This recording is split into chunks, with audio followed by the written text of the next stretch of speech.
It's the Farmer to Farmer podcast, episode 26, and this is your host, Chris Blanchard. My guest today is Dan Kaplan. Dan has managed Brookfield Farm in Amherst, Massachusetts since 1994. Brookfield Farm was one of the first CSAs in the United States and currently supports 525 shares of produce during the summer, plus an additional 200 shares in the wintertime.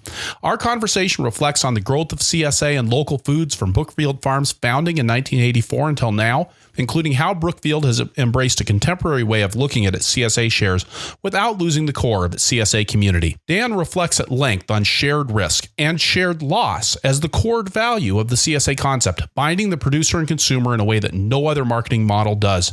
We also discuss Dan's popular crop planning spreadsheets and his aspiration to time travel. This one really got at what the Farmer to Farmer podcast is all about. You couldn't get a workshop on something like this. This is really something that came out of a conversation and some deep feelings that Dan holds, deep convictions about where he thinks the CSA model stands apart from everything else. This was a fun interview. For me, really challenged some of my thinking, and I think you're going to enjoy it just as much as I did. Thank you so much for listening. We're going to get a word from our sponsors, and then we'll get on with the show. The Farmer to Farmer podcast is brought to you by Vermont Compost, founded by organic crop growing professionals committed to meeting the need for high-quality composts and compost-based living soil mixes for certified organic plant production.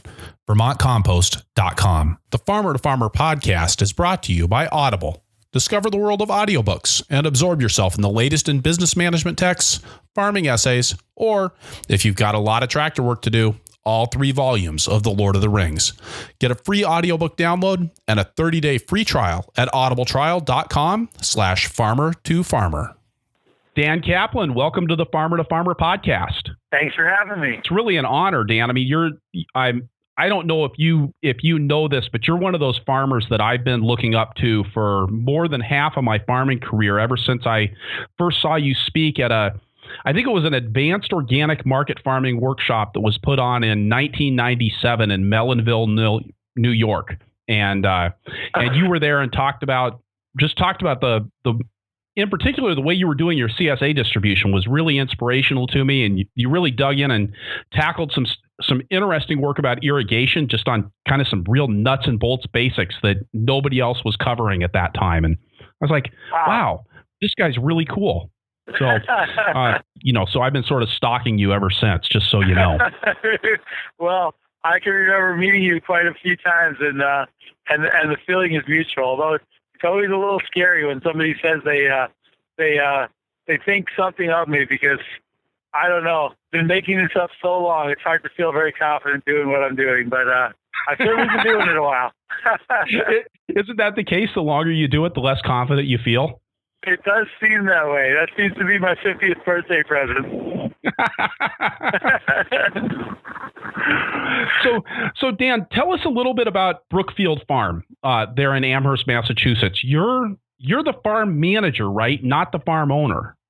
That's right. I'm the farm manager because the farm is owned by a nonprofit 501c3 corporation that was set up way back in 1985, 84. And it was set up by a couple named Claire and Dave Fortier. And they had a dream that they would create a farm that would be I think they thought of it as like an island or an oasis that would be something that people would be able to look to as a model for sustainable agriculture. And I think they also hoped that it would be like a node of research and education for people using sustainable techniques. They were very interested in biodynamic agriculture. They were interested in all kinds of things that were related to Rudolf Steiner. They had helped to create the Waldorf School in Hadley, Massachusetts, nearby, and they preserved this piece of land with the express purpose of trying to create a farm that would be, a model for sustainable agriculture. And I'm the second manager of Brookfield Farm. There's no owner. There hasn't been an owner since Brookfield Farm became a 501c3 back in '85. And I'm the second farmer coming after Ian and Nikki Robb, who took it from just a blank field and turned it into the third CSA in the United States. And I got there in 1994. And at that point, the CSA had about 150 shareholders. And it was kind of in a transitional moment of, as CSAs were sort of waking up, and as organic food was waking up, and there started to be some local competition, and the original owners passed away, and I came in as a manager to help Nikki Robb continue the farm on. She was I believe in her 9th year at the farm, and I came on at that point. I've been there since 1994. So in 1994, 150 CSA members, the farm had been operating as a CSA for how many years at that time?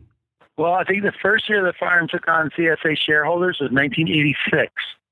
It probably took on about 30 shareholders that were very connected, probably to the Waldorf School. That was kind of their cultural base. And by the time 1994 turned around, they had somewhere around 150, 160 shareholders, and they were, into the wider community at that point. They were probably cultivating about 10 acres of ground, and they had a small herd of beef cattle, and then at that point, other farms started popping up around that started making CSAs. And there were probably, by the time 94 turned around, I think there were probably about, I'm going to guess like 50 CSAs in the U.S., something along those lines. It was still pretty early in the whole thing, but it was definitely the second wave when people were seeing this as a viable marketing technique, and they weren't just like biodynamic purists getting into the whole thing, and they were trying to figure out a way to make this into a living. That's kind of where I came into the situation. And had you had a lot of farming experience before you took over management of the operation? I started after I got out of college. I was a Chinese history major, which is obviously a stepping stone. Good. Yeah.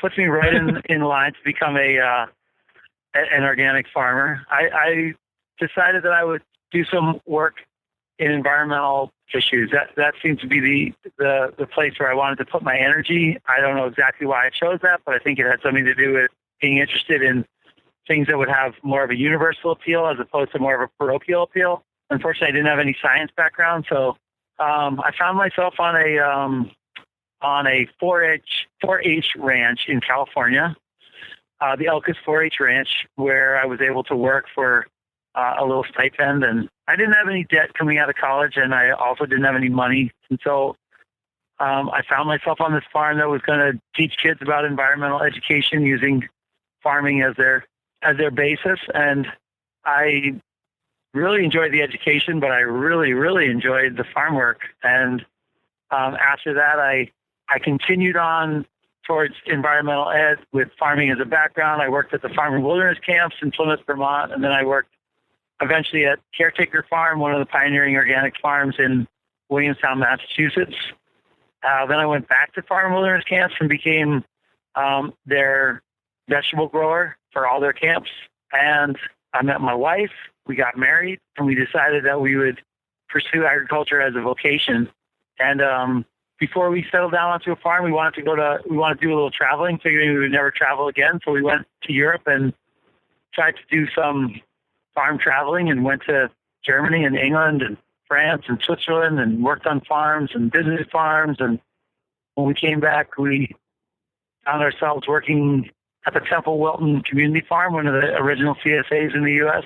We were there for a year, and then my wife had the great idea that maybe one of us should actually have a skill that made us some money, which I thought was unnecessary, but quaint nonetheless. And she decided that she would become a nurse, and I would just work at any farm nearby to the school that she found to become a nurse. And so she went to UMass Amherst, and that's where I found Brookfield Farm. Temple Wilton Farm was connected to Brookfield Farm. Both of them were biodynamic farms. Both of them were early adopters. Both of them were in the same kind of network, and the original farmers there had split up, and Nikki Robb was looking for a assistant manager. So I became their assistant manager. So I had about 6 or 7 years of farm/environmental education work under my belt before I got to Brookfield. And it was still kind of the Wild West. I mean, you could get a degree in sustainable agriculture at that point, maybe UMaine or something like that. It was a very, very rough idea, and there was still really no there was certified organic just starting, but it was really considered to be very out there. And and not really something that was a viable way to make a living. It was still considered to be pretty ridiculous. Well, and I remember looking for jobs on organic farms, for something more than just an apprenticeship or an internship back in, I think it would have been 1997, and just how little was out there even then. I mean, this is not what your path was not a common path at that time to say, I'm going to go work on an organic vegetable farm and actually make a living at it. Yeah. I mean, there was a great little publication that came out of the New England Small Farm Institute. It's called Willing Workers. It wasn't even WOOF. It was an American version of that. It was something to do with apprenticeships. And I remember there were about 12 options. And now when I go onto like the ATRA website, I'm just like blown away by how many, the exponential growth in this whole thing it's really humbling. It's also really exciting. It's also, it's just a big part of what's going on. But we were very much in a very different environment than we're in right now. And, it was a lot freer. Nobody was paying attention to us. But it was also very limited. Your options were very limited.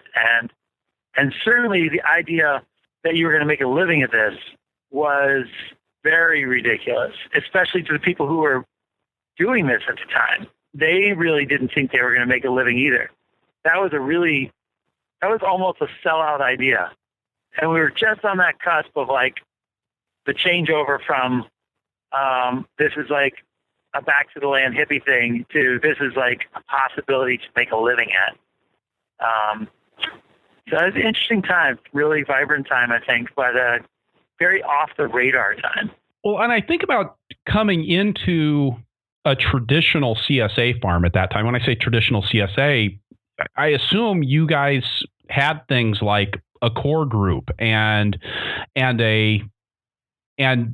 more of a community structure around the farm than what we oftentimes have in CSAs now, which is really, I like to call them customer subscription agriculture, where that's what my farm was. We sold shares of vegetables. You pay me money. I give you vegetables. Right. I write a newsletter. That's pretty much the extent of our relationship. I think if I remember right, Brookfield Farm had a much richer community around it. Well, I think all the original farms had a richer community around them in the sense that they were starting from scratch and they were trying to create some affinity groups with people who hadn't really come together over anything yet. So they were trying to go onto a blank slate. It was interesting that when I got to Brookfield, it was interesting to me that when I got to Brookfield, it was already the end of the first wave.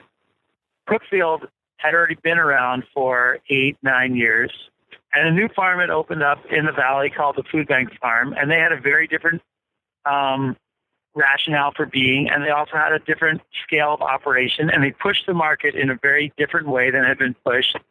And Brookfield found itself in a very big challenge before I even got there. So by the time I got there, they were, losing shareholders and having to argue about why their conception of their CSA was legitimate, given this new conception of a cheaper share, of something that had a little bit less time commitment, didn't require you to, or even think you were going to can vegetables or freeze vegetables or process them in any way.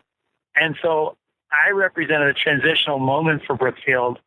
How are they going to deal with this market challenge? And also for the original owners and the original founders, like how are they going to meld their original ideas into a marketplace that was shifting right before their eyes because of a competitive structure? And I think we've been able to come up with an interesting hybrid where we haven't really lost our community feeling, but we have certainly embraced a modern or more contemporary way of looking at the shares. But my core group, when I got to the farm, was fully burnt out. Like they had already kind of, struggled with how to keep their share and how to keep their farmers happy. And they were not quite getting there, and they were kind of tired. And so I gave them a different way of looking at things and gave them an alternative, and they were ready to jump at it. And my model was much more based on a management strategy where the manager would be the be responsible for things and less where the community would be responsible for managing parts of this or even responsible for doing work. I think for some people this was really unpleasant, and for other people it was really, it was just what was happening, and it was fine. And so yeah, probably a relief for some people. Yeah, for some people definitely a relief, and it was a struggle time. There was some struggles for people about how to. Brookfield was a place in transition. So for places that are brand new coming into something, they have one set of constraints, but for places that are trying to transition, it's a whole different thing. And I was the transitional figure for Brookfield from one of the original CSAs to becoming a more contemporary design. I still think that I represent a more traditional way of looking at things, and I think that's a good role that I like to play, of trying to remind people about what the strengths of CSAs were to begin with and why they became popular. So as they get continually lost in the jargon, and when people basically try to take our brand and do whatever they want with it, it's important to know why it was such a strong brand to begin with. Why did people want to steal this brand anyway? It's a really powerful impulse. And let's talk about that, because I think you've grown the farm a lot from 150 CSA members in 1994. I think you're up around, is it 575 CSA shares now? We sell about 525 shares a year, regular shares, and then in the winter we sell another 200. And so we grew from 150 some odd up to 400 in the first 7 or 8 years, maybe 5 or 6 years, and then we went to 500 by about 2002. So about within 8 years, we've gone to about 500 some odd shares, and we've stayed there except for adding this winter share. And that's been a number that I've been comfortable with, both from a standpoint of production and keeping our scale appropriate in terms of being able to use the tools that we have to actually make some money, but also not get so big that I stop being able to do the two things that I've tried to carve out for myself as a person and as a farmer, which is production involved in the day-to-day production of the farm and training my apprentices in how to be a manager. So those two things, I felt like if I had gotten any bigger, I would have lost at least one, if not both of those. And so we had a deliberate strategy to grow so that we would become efficient. And then we've tried to maintain a deliberate strategy to maintain. And it's been interesting. And I think it's been good, but it has its own set of issues involved in it. But I like the size that we're at. So when you talked earlier about those elements of a CSA that you're working hard to maintain, that now all of these other entities are trying to co-opt, whether it's a farm like mine trying to sell CSA shares that didn't really have the community aspect to them, or whether it's a home delivery service buying from a number of local farmers or even non-local farmers, packaging in a box and calling it a CSA share. What do you think are the elements that kind of go back to the CSA roots that people are trying to tap into with that? Well, I have thought about this a lot, and I talk about it a lot. I've written about it some because it's been such an interesting issue for the last 5 to 10 years as farms around me have developed CSAs, and I mean, in really positive ways. I mean, I'm so blown away. The first time I ever went to a group of conventional farmers who wanted to start a CSA was one of the most amazing experiences I ever had. That they wanted to take this idea and see how they could breathe life into their own farm. They had no intention of going organic. They had no intention of changing their practices, but they love the idea of being able to sell their product, but they also love the idea of connecting to their consumers. And I've had this happen over and over again, but also in my little valley here now, I would say we sell, I think the numbers are something around 6,000 shares a year, which is a huge number considering we only have about 100,000 people in this valley. 6,000 CSA shares. And some people will complain, some local growers will complain about the market is tapped out and, there's no market. And I feel like that is just so short-sighted. Like, if we had thought in 1994 that we would be able to see 6,000 shares being sold in this valley, everyone would have said we were absolute lunatics. UMass would have said that. Conventional ag would have said that. There's no future in this. This has no future. There's no future of local growing.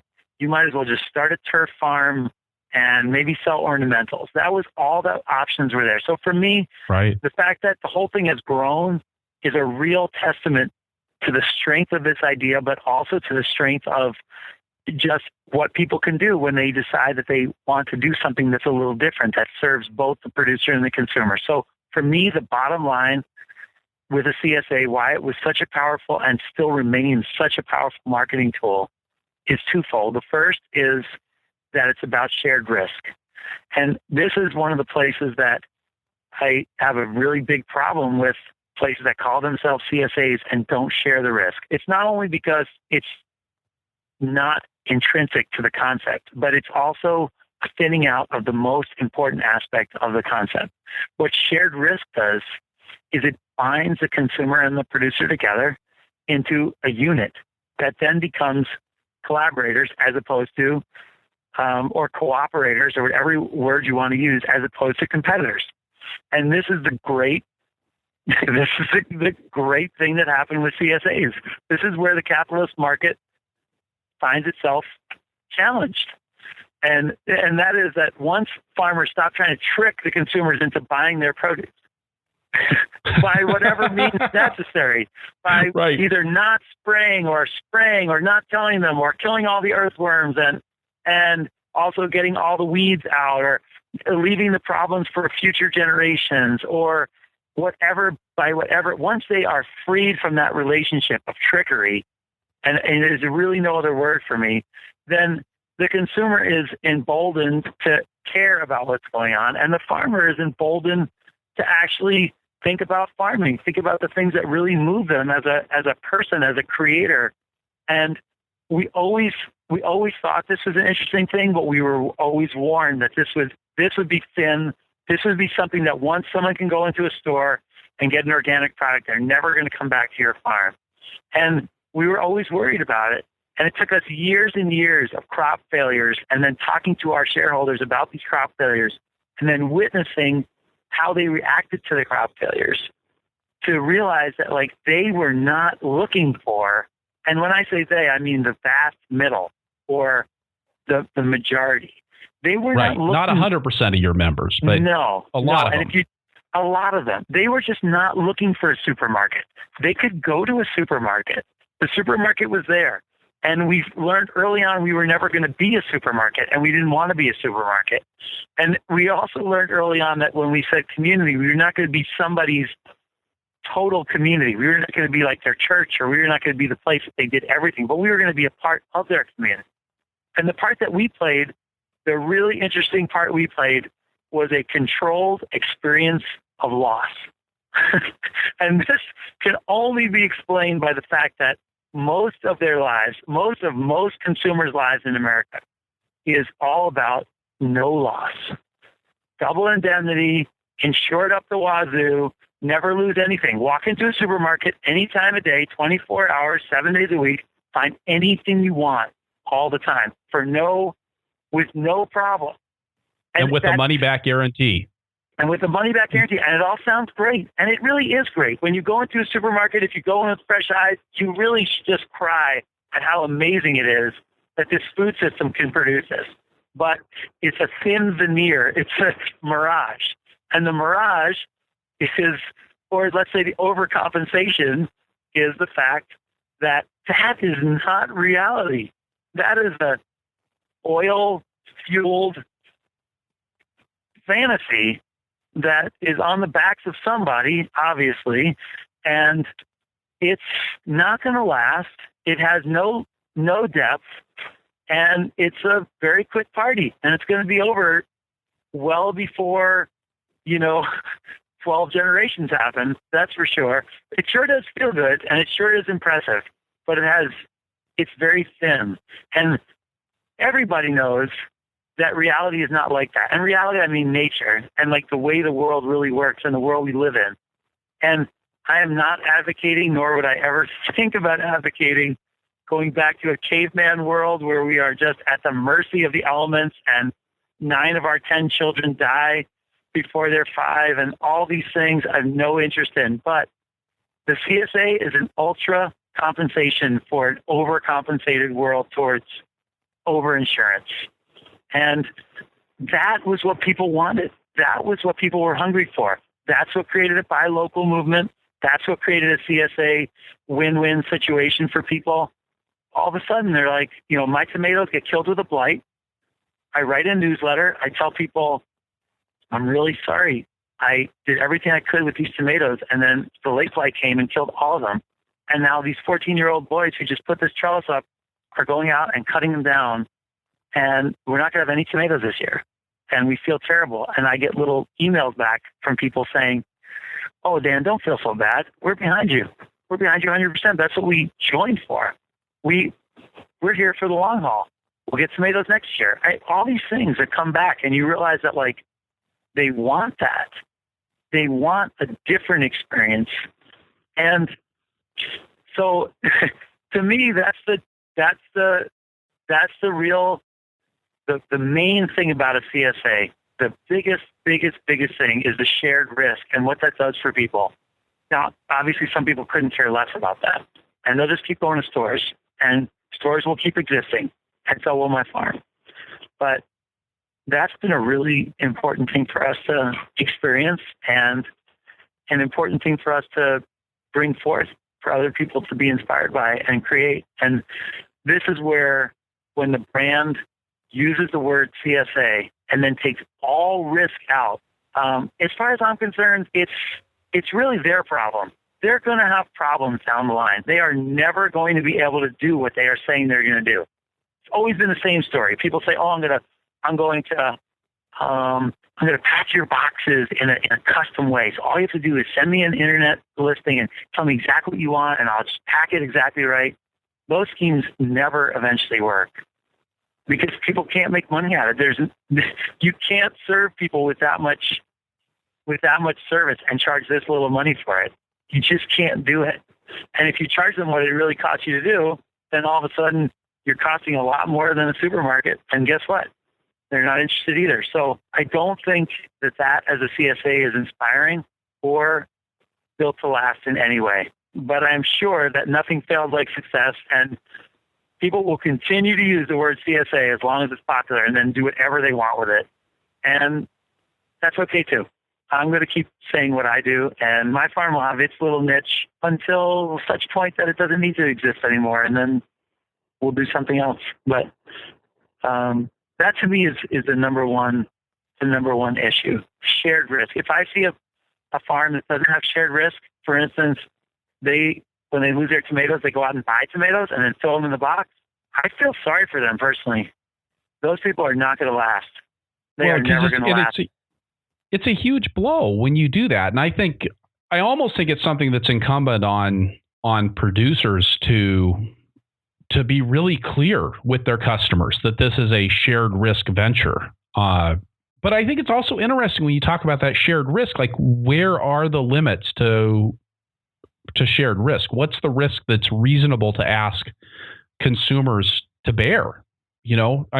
How does a customer, well, let's go back to 1997 and here's Dan Kaplan talking about irrigation systems and laying out the, different rates of pressure drop in 2-inch lay flat versus 1.5-inch lay flat. and I think for a lot of the farmers in that room, and this was an advanced group of people, I think you weren't allowed to attend the event unless you'd been farming for at least 3 years and had at least 5 acres in production. And still for a lot of them, this information about irrigation was pretty new. This is really fundamental stuff. And I know there's a lot of CSA farms out there that are, they're undercapitalized. They don't have just to pick on that irrigation piece, they don't have the capacity to survive a drought year. Right. But that's not something that an average CSA member or prospective CSA member is able to evaluate on the front end. I mean, I think most people don't understand that vegetables are made out of water. And so how do you balance out that shared risk? I mean, even something like losing your tomatoes, how many times should you spray them with copper sulfate before you say, I lost my tomatoes to late blight? Right. And these are all those are such interesting questions, and I think they've been with us a while, and they stay with us because, farming has a history in the United States of being non-organized. So like any attempt at making a standard for farmers, a farmers union or an organic farmers, like imagine if we had the bar association for farmers, and we had even as a thought experiment, you realize how impossible it is, because, part of farming's allure and part of its, just history is that it's the Wild West.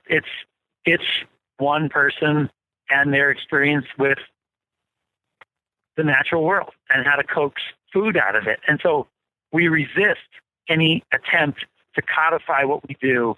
And so by definition, any term we use, whether it be CSA or certified organic, they're always going to be fraught with problems because they cut against this idea of the independent farmer, which is so important in our psyche for producers and for consumers. But I will say that I had no mercy whatsoever for farmers who don't figure out a way to succeed and then cry about it and complain about the marketplace not meeting them or them not being able to make the marketplace or their land isn't good enough. Like, there are certain constraints built into this marketplace, whether it be money or whether it be, what land will produce how many bushels per acre and how you're going to get into it, or how much you have to capitalize a farm that you can't just, I don't think you can just be all by yourself out there and just say we're just going to give everybody 40 pounds of kale a week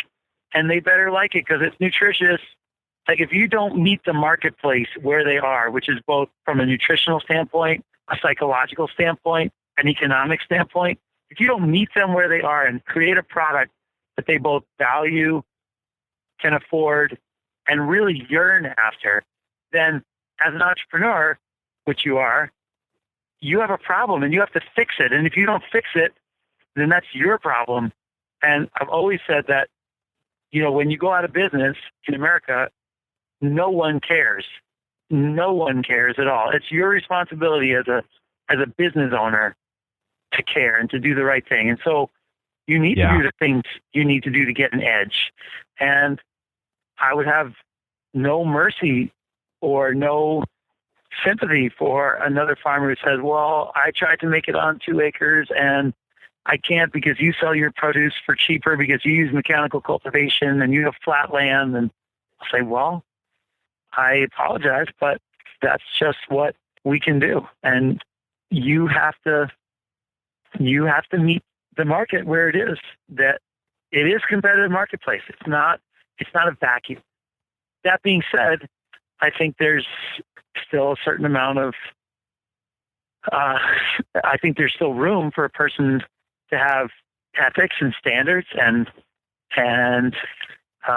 bottom lines and concepts that I think are important. But I also think it's just, it's common sense, or it's, if you go ahead and try to market your farm as a CSA and you don't have shared risk, then you're shooting yourself in the foot. You're telling people that, you have a really great tool at your advantage, which is this idea of shared risk. And instead of using it, you're going out and just buying some more tomatoes and just constantly feeding this thing. It's not a very smart choice. You're just going to continue to feed people's imagination that they can get something for nothing. And I think even if you don't have that situation where you have to buy the tomatoes for your farm, even then you're still. like what you said, I mean, you're selling yourself short. And it was, I mean, when I look back at my farm, I mean, it's one of the things that I think we really missed the boat on was not working on that community aspect and that shared risk aspect, because when we had flood years and we had divorce years, there wasn't a whole lot of understanding. There wasn't a whole lot of ability to communicate effectively about that because we hadn't really built the basis for people to understand that things were beyond our control and we were failing at certain things. And so there was a few people were like, well, gee, there's nothing in the box. And I'm like, yeah, that's 18 inches of rain will do that to you. It's going to happen. We didn't have that basis. And I actually remember the year that we had the first 18-inch 24-hour rainfall event that we had in 2007. We didn't go right to our members. It actually wasn't our first instinct. Our first instinct was how do we try to make this all work without letting them know just how messed up things are right now. And I think that's really backwards if you've got a CSA. Well, that's what I think is it's such a resource for you. And I mean, I resist certain things. My wife is always telling me, I'll come in and complain that, oh, my carrots are so weedy. And she's like, you should put out an email and get people to come out and weed. And that never appeals to me. I think mostly because I hate facing them with a failure of my own management. And I always feel like that's my own management. Like I couldn't even weed my silly carrots. So I don't like bringing them out there to see like, oh, look how bad I grew carrots or something like that. But, I do think that the resource that our community gives us is incredible. I mean, I have multiple shareholders who are 20-year shareholders. Not like tens, 20s, hundreds of shareholders I have shareholders who've raised their kids at the farm, and now their kids have kids, and they'll send me $5 for my annual plan. There's a huge ground swell of support for our farm that we can tap into if we really have an emergency.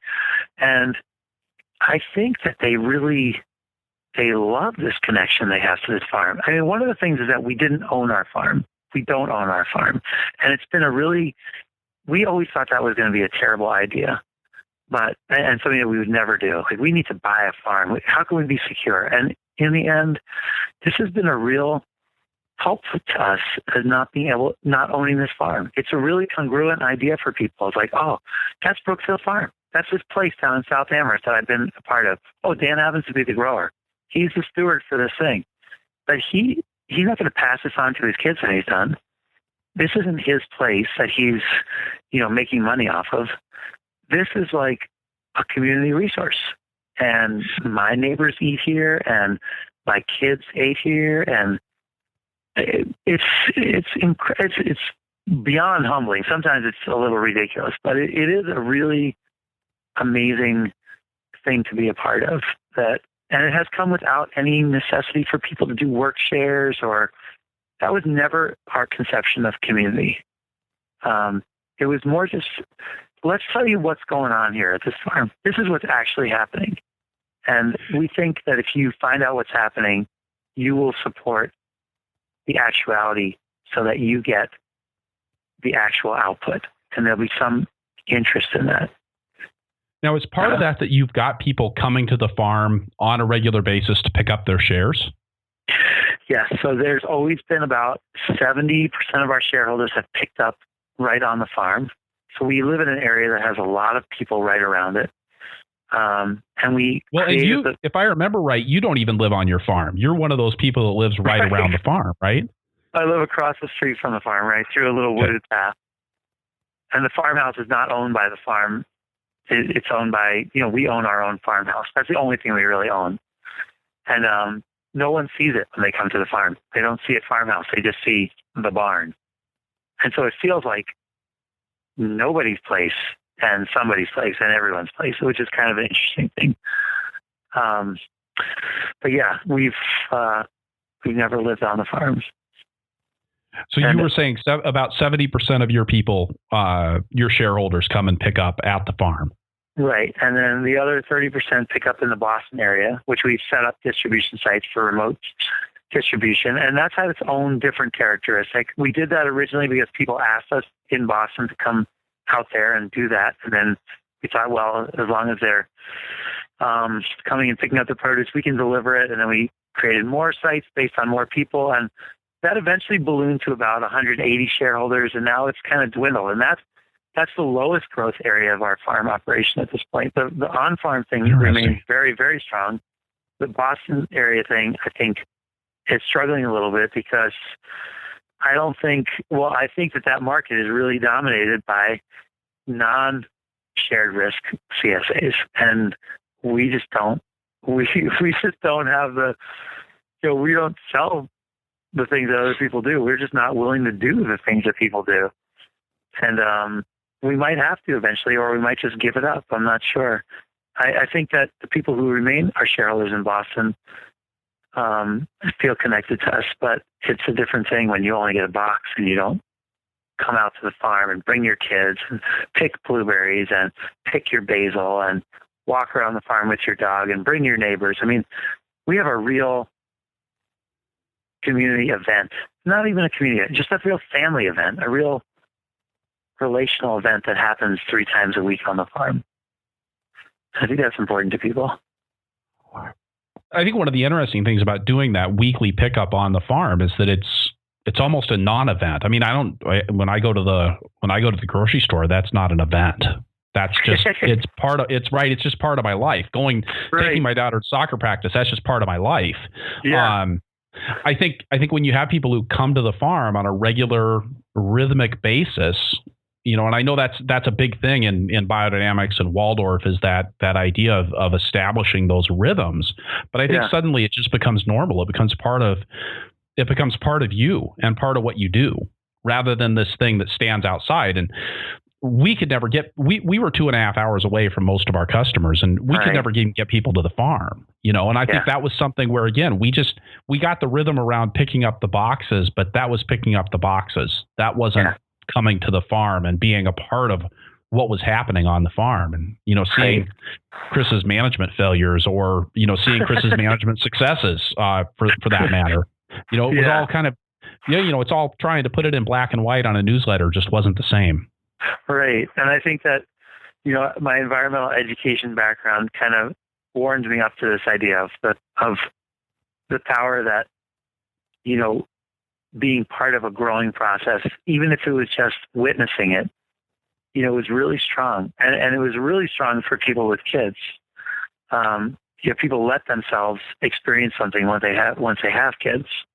And, our bread and butter, most of our shareholders are just people with kids, people who are going to cook every day, but people who also want to do things with their kids. And I would agree that the majority of people just have woven this experience into their lives, and they just know that this is what they're going to do every year. And it is kind of really cool to see the new people come in every year, and maybe 50% of them are going to stick around, or maybe even less. And you can see the ones that get really jazzed, and they're just like, oh my God, I've never picked a bean, and it still is really fresh for people and just so exciting. And that's always been energizing for me, to be able to see that and to be able to give that to people. And I feel like it's difficult as a farmer. I mean, it's a great blessing that we have that there's so many people around. I don't know what I would do. I'm sure it would be different if I lived 2.5 hours from my markets. This is the farm I ended up on, and this is the reality I dealt with. But I still, even to this day, have a real approach avoidance relationship with my shareholders. Like, you do all this work, and then all of a sudden these people come onto the farm, and then now they're walking down the rows, and they're going to pick some basil, and some of them are going to do it wrong, or they're going to step on the dill, and you really have to just like give over to it that it's really not your farm anymore, and you cannot control them, and this is an exploration for them, and this is really their farm. And we say that all the time as a way of building that, and we want them to believe that, but it hurts a little bit every time we say it. Like, we spend so much time on the farm. We sacrifice so much of our personal lives to make this happen. And then people just come out and they just pick whenever they want. And like, if they happen to be picking beans when I really want to go mow the old arugula next to the beans, and I'm not going to mow a bush hog like right next to a 6-year-old as much as I want to just scream like, get out of here. And it's Saturday afternoon. And I'm just like, and I just turn around and I just go somewhere else. And I realize like, well, that's just, find another time. This is their farm. You just gave it to them. And so it's a constant, it is a big process of giving things and then letting go. And it's been super rewarding, but it's always it's a process. It's definitely a process. It has its ups and downs. Having people around all the time is, you can't really hide things around. You got to mow the lawn. If your carrots are weedy, they're weedy. There's no secrets there. Yeah. No. It has been humbling, but yeah. I want to go back to something that you said earlier about not asking for your members' help or not asking for your members to pay the consequences of a failure of your own management. You referred to this in terms of if you had weedy carrots, that's something you did. You should have gotten them cultivated. You didn't do that. You don't want to drag them in and make them pay the consequences of that. I think that's actually a really interesting concept to build this shared risk around, or this shared risk concept around, because you're really saying, it does require you to have a certain amount of competence. It requires you to have a certain amount of equipment and even a certain amount of the right kind of land for growing vegetables before you're willing to ask people to share that risk. But once you've got all of those things in place and you've got the management expertise to do it, the risk that they're sharing is really, I think, different than what a lot of the younger, newer CSAs are actually asking people to share. And I think it feels to me like it's a lot more meaningful when you're asking people to share the risks that don't have to do with your management or don't have to do with your undercapitalization or don't have to do with trying to grow vegetables on a clay hillside rather than on land that actually works for vegetables. I really like that. Yeah. Well, I think that the central, CSAs were started by biodynamic farmers. And the central idea for biodynamic farmers, why they created CSAs, what the impulse was, what the insight was, Rudolf Steiner's general idea that agriculture needs to create an economy. The economy can't create agriculture. And that's a really simple thing to say and a really important point. Like we've seen the results of when we let our economy create our agriculture. When we just try to nickel and dime ourselves to the most efficient, and eventually just replace any good stewardship with whatever lie you can tell people so that you, in the present, make money, but in the future, you've left with a soil bank that has no life to it and no life-giving abilities. So the nut is to turn that on its head and say, like, what we need is a strong agriculture. And from that agriculture, an agriculture that's built to last and built on the fundamentals of nature, which is diversity, resilience, overproduction, and to then create our economy based on that, to let that agricultural flourish so that we can actually have a society that's resilient and sustainable. And so I think it would be, it doesn't follow from that to then say, oh, what we need is like people just going out there and not knowing anything about agriculture and finding people to just support them economically while they figure it out. Like that is not the point. I think it's really important that before you ask people to support you, that you are expert, that you are at least competent. But even expert would be good. You know, the Bob Dylan song, which one it was, that has the line, you know, I'll know my song well before I start singing, I think is a really important point. Like, I would never have wanted to be a CSA grower before I knew how to grow lettuce 24/7 and just could do it every time. You know, like that's just, to me, that would be asking too much. But then, you get to this next level where there's just things that are guaranteed to be beyond our control. And that's the nut with agriculture and the environment, are the things that are beyond your control. When you try to, when we as a species have tried to control the things that we really can't control, that's when we've gotten ourselves into trouble. We always forget that when you do that, you open Pandora's box. You don't know you are, but you do something else. That nature has a balancing act. So when you go ahead and do that kind of thing, and you just you try to take that out of the equation, you always create another problem for yourself down the line. You can see that in resistance in bugs to pesticides, all those kind of things. And it's very basic, but that's what we're asking people to support and say, like, instead of just making this no risk and trying to get us to try to figure out how to make this no risk, which would obviously be a veneer, a fake, a fraud. No, we're going to say, like, we need to come to a certain understanding that some of these things cannot be controlled. When you get 18 inches of rain, you got 18 inches of rain. You can't do anything about that. You can't. And people do ask me things like that. It's funny. They say, well, can you do anything about that? Can you build a bubble over the farm? And they really ask that. They really ask that. And I think they've become, I think whatever it is, we believe technology will get us out of whatever fix we have, whatever problem, whatever thing leads us to believe that. Yeah. But that's where we come together as a community to, like, and this is, as Americans, a really difficult thing for us. And this is where it's not just shared risk, it's shared loss. And as an older person than I was when I was younger, it's about, like, sometimes you're going to lose things.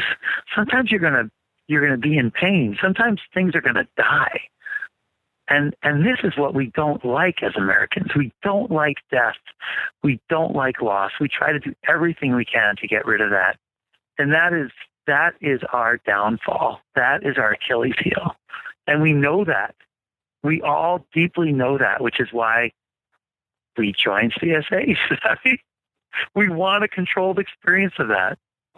And boy, there's a whole political line that you could run down there. Wow. Yeah. And it's deep, and that's where it hits people very deep. And this whole farming thing, I got into it because it was an adventure. It was an exciting adventure. But quickly I found out that it holds a really deep place in American psyches, this whole farming idea, this whole food idea.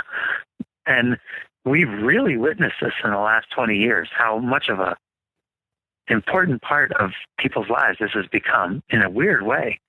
And it's just part of what makes us really American. It's part of what makes us really human, I think, also. No, I'm just convinced that the CSA has brought these two things together, this kind of iconic human beings related to nature and creating their own sustenance, and also coming to terms with the fact that, you can't engineer your way out of death. You just can't. You have. It's interesting to me that you talk about, farming as an adventure, because in a lot of ways, that's really what adventure is all about. It's all about risk, and it's all about the potential for failure. Absolutely. That's, when Hillary climbed Everest, it was not without risk. And Absolutely. It was full knowing that might not work. Yeah. So then the original and the American myth or ethos is the adventure of the man or the woman against all odds or whatever. And now this is the adventure of, it turns out, the adventure of trying to come to terms with a communal experience, which is so different. And I'm sure why everyone said CSAs would never work. They've been saying CSAs aren't going to work forever, because it just doesn't seem like Americans would do this. Why would they pay money for things that they're not going to get? Why would they buy futures in something that's not going to give them a huge dividend? I mean, even if we hit the jackpot as a CSA, what do you get? 10 extra pounds of tomatoes? Like, not that good. Can't eat anymore. You get a fruit fly outbreak in your kitchen, right? That's your bonus. I think they get I think what we get is the satisfaction of doing something and having it work, and it's exciting. Yeah. Dan, we're going to stop here for a moment for a word from our sponsors. The Farmer to Farmer podcast is sponsored by Vermont Compost. Vermont Compost potting soils are a really special product. I used Vermont's Compost Fort V as a blocking mix and potting soil for over 12 years on my farm, and we grew some great transplants with it. I mean, really great transplants year after year. At a time in the organic movement when we're seeing more and more companies jumping on the bandwagon, Vermont Compost is a reminder of the art and the craft of making potting soil. They mix an incredible diversity of ingredients into the compost that forms the basis of their potting soil, incorporating many kinds of manures along with plant materials and food waste to foster structure and aeration in the compost. I love that their Fort V mix even has chips of ocean blue granite in it and kelp for a little smell of the ocean. One thing I have always appreciated about Vermont Compost is their ability to put out a consistent, fantastic product year after year. And in something that's subject to as many variables as market farming, it's nice to have something that you can count on. VermontCompost.com. The Farmer to Farmer podcast is sponsored by Audible, where you can get a free audiobook when you sign up for a free 30-day trial at audibletrial.com/farmer to farmer. I've been a fan of spoken word media for as long as I can remember. I just love listening to ideas and stories, and I love the fact that I can listen while I'm getting something physical done. I've spent years of tractor time plugged into selections from Audible when I couldn't always make the time to read, and I love listening while I'm on the road, regardless of whether I'm doing deliveries or driving to visit a client. And it's so easy now that you probably carry an iDevice or Android with you just about everywhere you go. Audible has over 100,000 titles that you can choose from. I usually go for long ones, but I want to mention one short and powerful title that you can get for free with your trial. The 1 Minute Manager provides a suite of incredibly powerful personnel management tools that you can put to use right away on your farm. While the story it tells is based in the office, the tools for setting expectations, praising, and reprimanding are right on in any setting.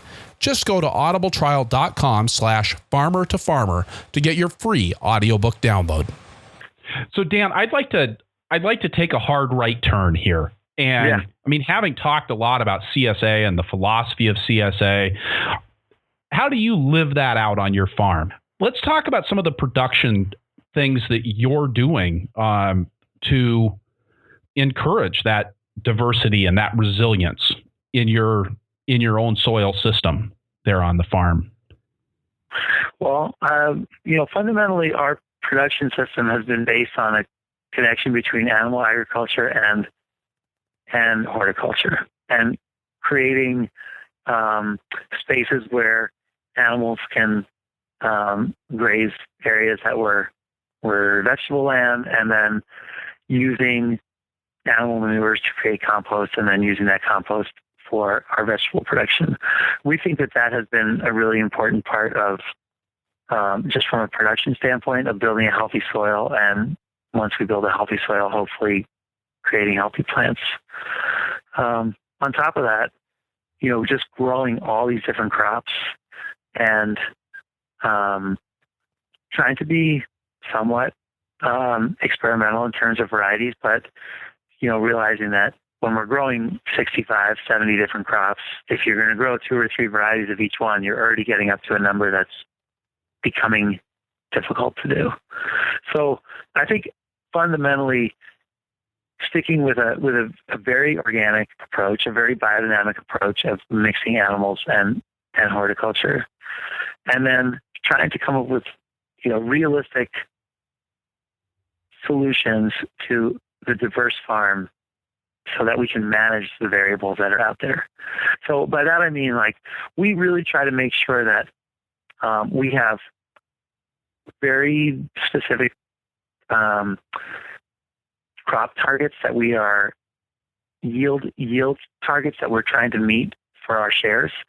We try not to overproduce for these shares so that we, create this monster share that we have to then chase our tail for the rest of time, to try to come up with something that we can duplicate. And we try to not over harvest. So if people don't want any more kale, we don't try to ram it down their throats or, pick a bunch and try to sell it. We just incorporate it back into our soil. So we try to come up with a a nice mid-ground between our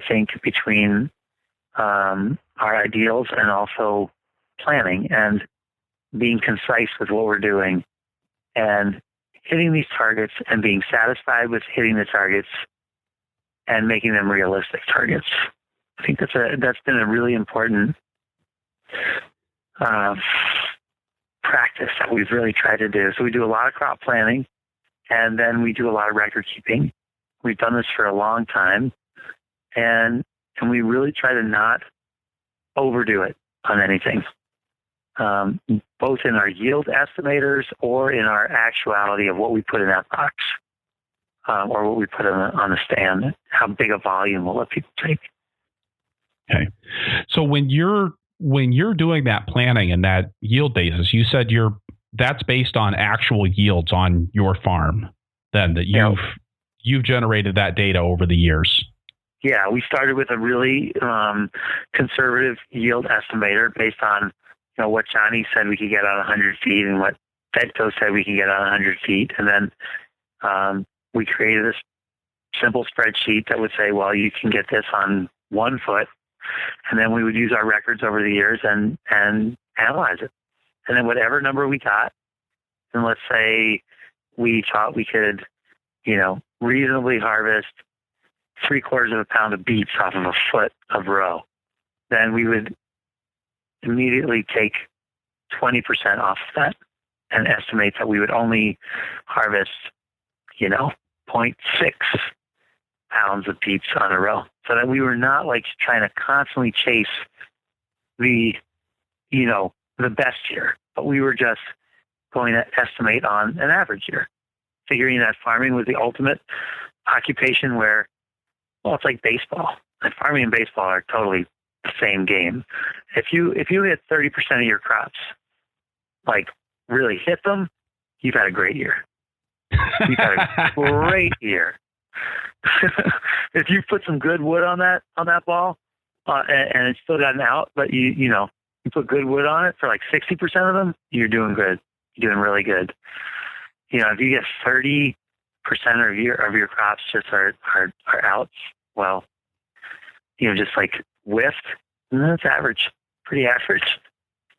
So our yield estimators are all always 20% off the top, and okay. That's worked out well for us. And that's probably provided a really good basis for you to plan out your growth as well as the farm was increasing in size and as you were looking to sell more CSA shares.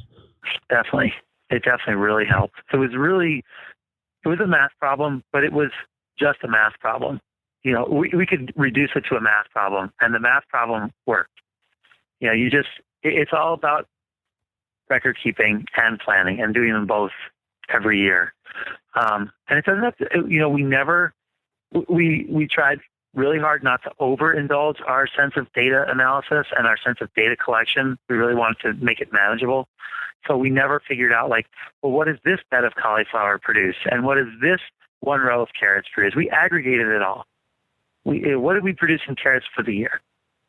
What is that? What did we harvest today in terms of lugs? Okay, we did 6 lugs, and each lug weighs 40 pounds, approximately. That's 240. Multiply it out by the end of the year, okay, we did 10,000 pounds of carrots. And how many row feet? Well, we did this many. So what's our yield? So that was also an important thing of just realizing how much data there was to collect out here, even if we did it that way, and to be happy with estimating. Estimating has been so important. And then I think it's one of those places where people let getting things exact actually get in the way of getting something that's good enough. Yeah. People are like, well, if it's just an estimate, then the value, it's got limited value. But I always feel like an estimate's it's certainly better than no data.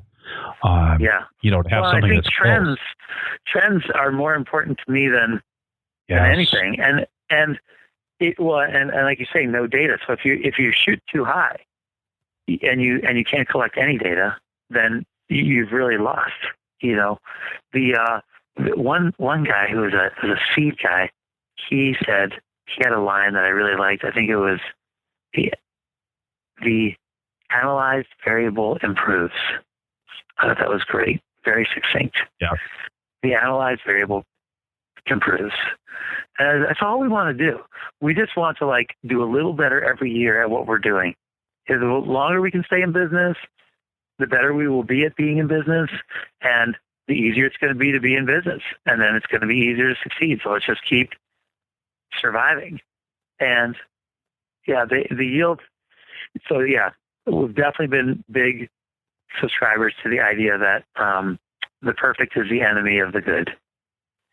Yeah, well, I think it's one of the really interesting things that you went and did then with the planning tools that you've got, because you've got this, in some ways, very elaborate way of, and I don't know if this is still the tool that you're using, but you used to even, I think you actually sold this record keeping system or this planning system that you had. So somebody could buy the spreadsheets that had all the formulas in them, and basically the instructions for laying things out in this spreadsheet, copying and pasting it to the next spreadsheet, sorting it this way, copying and pasting it to the next spreadsheet.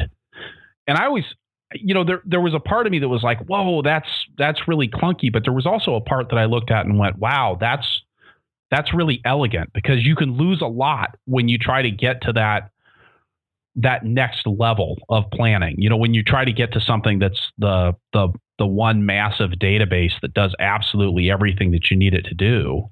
Yeah. Where I always thought I loved how yours was just it was a pretty basic. I mean, it was as simple, it was as complex as it needed to be, I guess, to get the job done.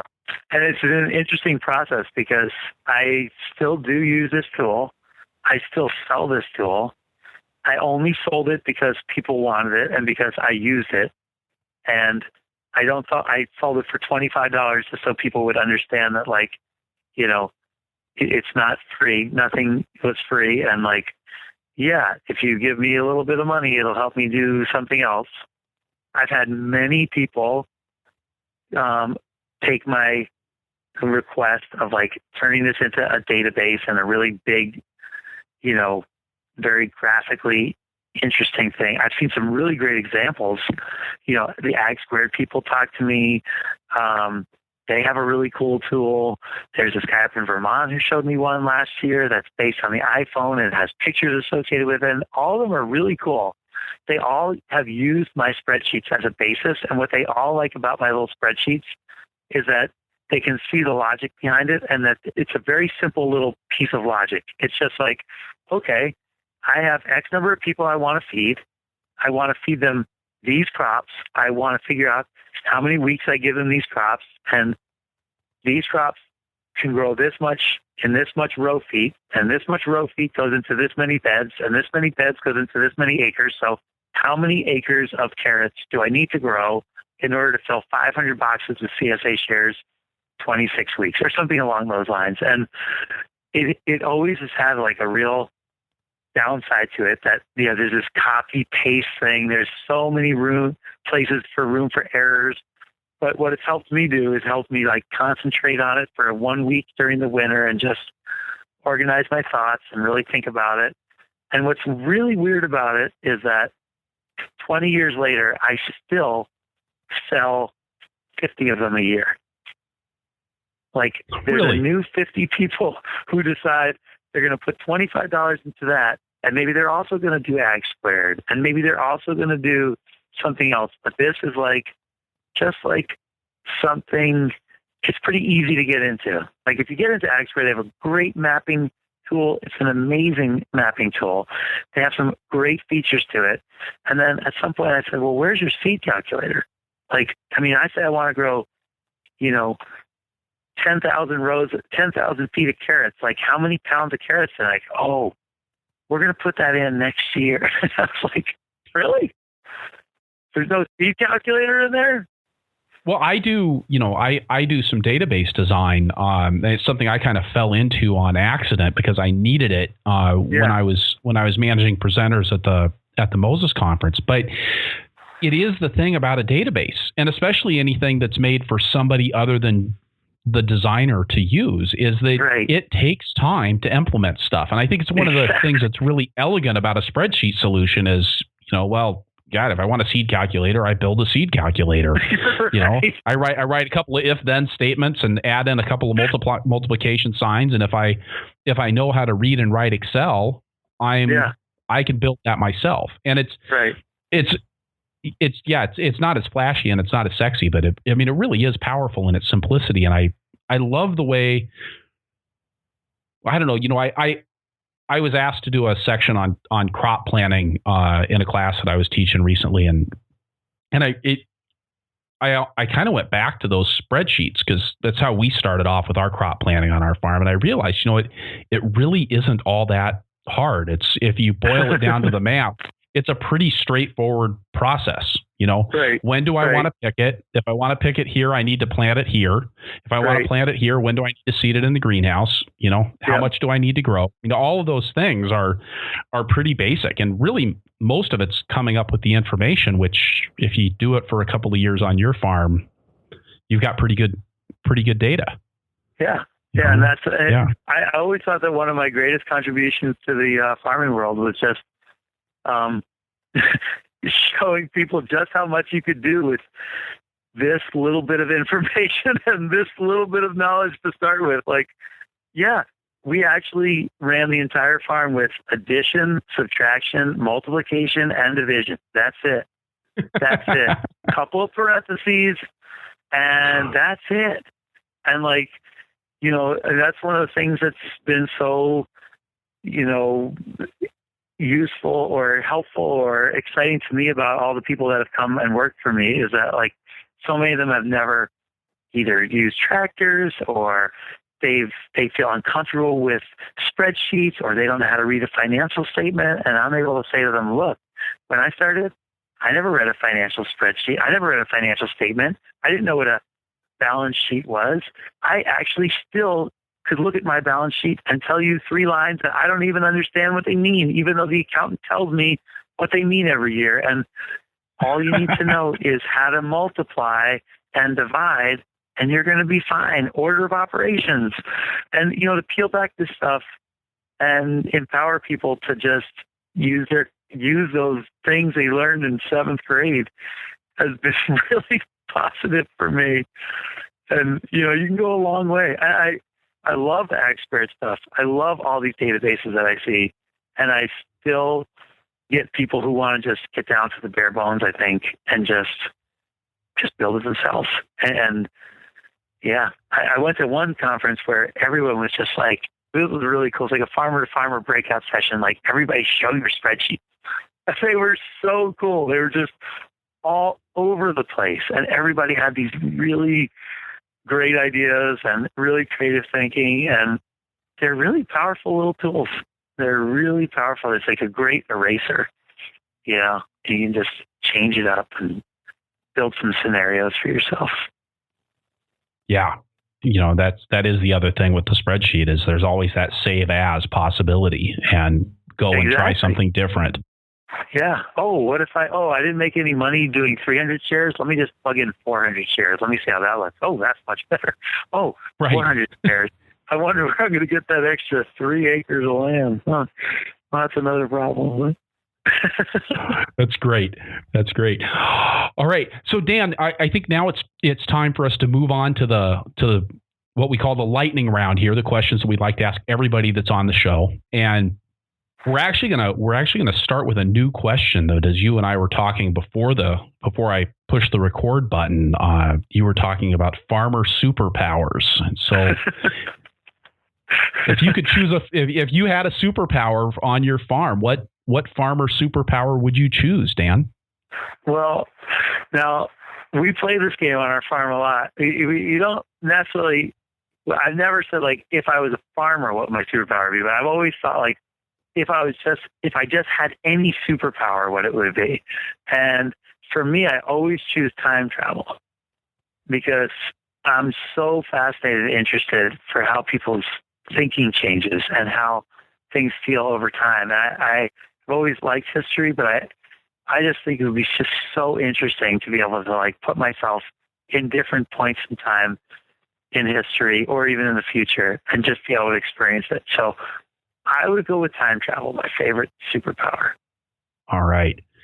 And your favorite tool on the farm, Dan?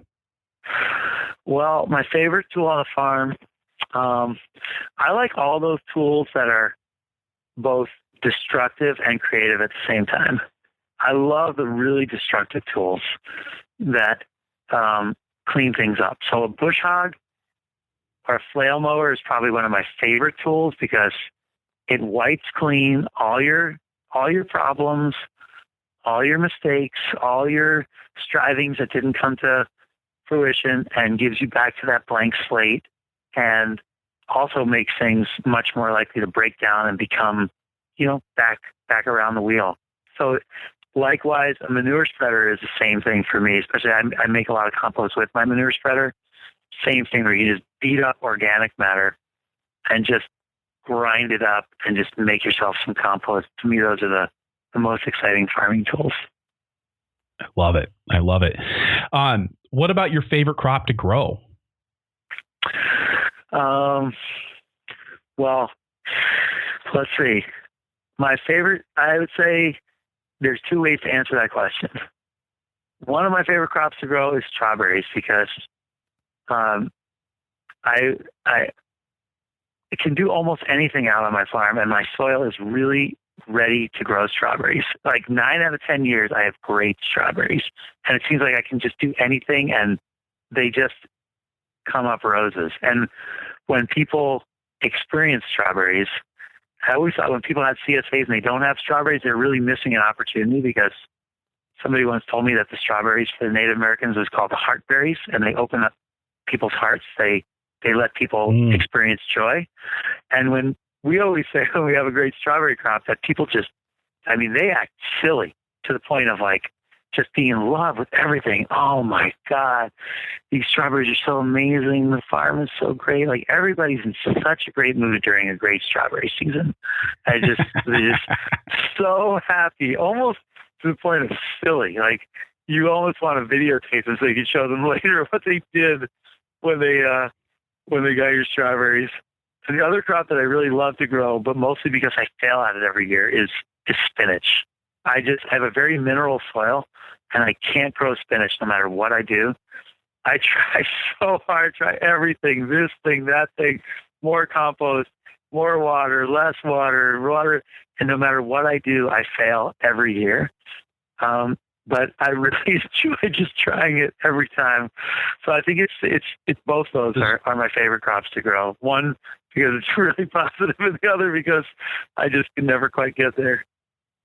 I love it. That's that whole loss thing. You're just like reveling in the loss. Keeps me in touch, keeps me humble. And if you could go back in time using your superpower and tell your beginning farmer self one thing, what would it be? Well, I would probably tell myself, when I first started, things were kind of black and white. Organic farmers weren't conventional farmers, and what we were going to do is very different than what conventional farmers were going to do. And it took me a long time to do certain things like side dress. Because that was something that a conventional farmer would do. That's conventional farming, yeah. Yeah, that's conventional. Fertilizer? I'm not buying fertilizer. I'm just going to compost. And it took me about 6 or 7 years to realize, if I get some linseed meal and I put it right down next to my tomatoes on my last cultivation with my beautiful little side dresser, I get some really nice tomatoes growing. So, having an open mind and being open to things and not being so rigid in general is what I would tell my younger self. But that particular thing always stands out as like, don't be so sure that what you conceive of is right. And fertilizing has proven to be really useful. Dan, I think this has been a really fertile conversation. I loved going into the detail about the CSA and kind of that whole that shared loss in addition to the shared risk and the importance of that. That's one that's I'm sure I'm going to be thinking about that a lot over the next few days as I'm driving around. Really, really fantastic insights. Thank you so much. Well, it's great to talk to you.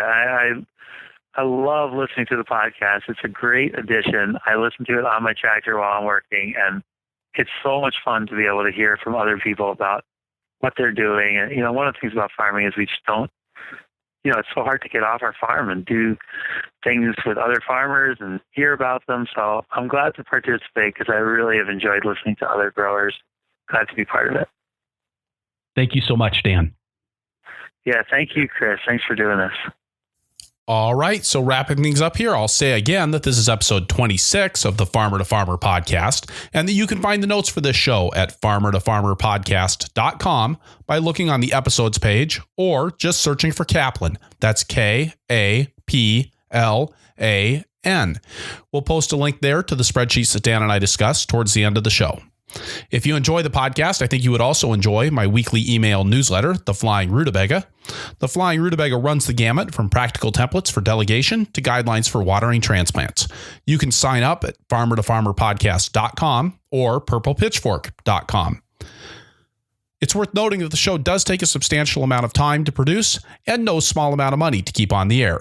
Our sponsors, like Vermont Compost and Fertrell for this episode, and Osborne Seed Company, Second Cut Media, and Audible for previous shows, really support this work. Accessing their web pages through the show notes and sponsorship page on my website provides them with a way to measure your engagement. And of course, so does mentioning that you hear their ad on the Farmer to Farmer podcast. And one more thing, if you've hung on this long, I'd like to know what questions you, my listener, have that my guest or I might be able to answer in the podcast.